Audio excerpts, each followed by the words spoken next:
Hey guys, it's Omer from MMOs.com, another quick week news recap of all major MMO news and announcements of the week ending November 26, 2018. This is episode number 175 of the recap, and the first bit of news this week comes from Nexon regarding MapleStory 1.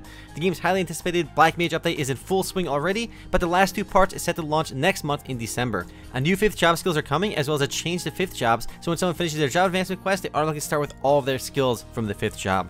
Players can also look forward to the final regions of the Arcane River, Tenebris, which includes over a dozen new maps. This patch also made it a lot easier to level between 1 and 220, as XP needed to level has been reduced. On top of that, there's a terror burning event going on between now and January 22nd, 2019, which is kind of like a regular burning event where you level up 3 times instead of once per level, but instead of this ending at level 150, it ends at 220. The Black Mage update will culminate with a battle with the Black Mage, MapleStory's long-running villain, sometime before the end of the year.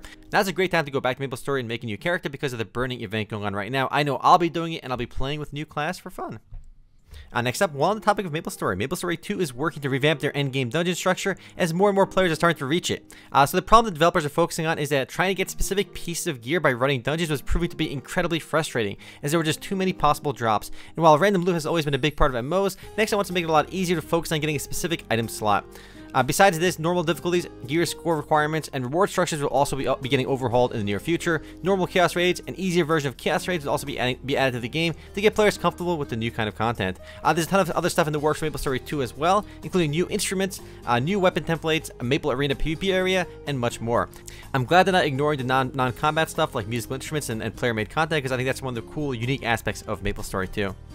Up next, Aion in South Korea is launching a brand new class, the Graffiti Artist, on November 28th. While definitely an unusual class, it's at least different. The Graffiti Artist is based on the Bard template, so it'll be a powerful support character that shines in a group setting. No word on when the Graffiti Artist is coming to the West, but I suspect it'll be launching sometime in 2019. And say what you will about being a stupid class, I love new classes in MMORPGs, and yes, it's definitely silly, but new classes are always great.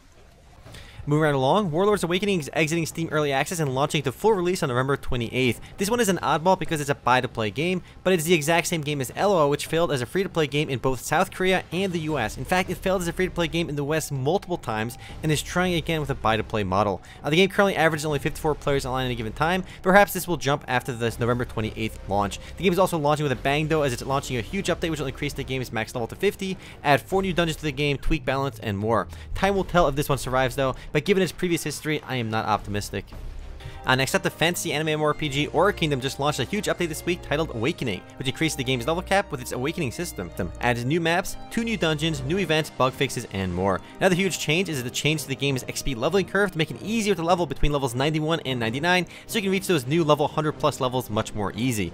While I personally haven't played Aura Kingdom in years, I remember this being one of the best X-Legend developed MMORPGs out there, so if you've never played it, give it a try. It's available on Steam as well.